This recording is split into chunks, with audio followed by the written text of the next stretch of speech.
Sredozemna medvjedica posljednji put je u Crnoj Gori viđena početkom 70-ih godina, a ove godine pojavila se nekoliko puta u našem moru. Poručuju iz Centra za zaštitu i proučavanje ptica. To, kako kažu, znači da je pronašla svoje potencijalno stanište. Sredozemna medvjedica ili poznatija kao tuljan jedan je od najugroženijih morskih sisara u Europi.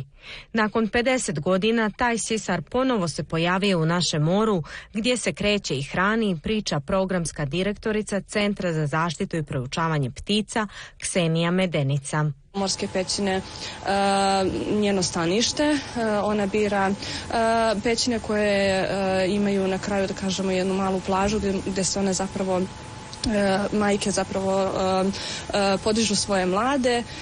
Veoma je i to interesantno što je i to je njihov način prilagođavanja na čoveka. One su ranije živjele na plažama, ali kako smo mi ljudi zauzeli njihovo stanište, one su prosto našle alternativno rješenje. Medvjedica među morskim životinjama uglavnom nema prirodnih neprijatelja, te je glavni uzrok za njeno nestajanje čovjek, kaže Medenica.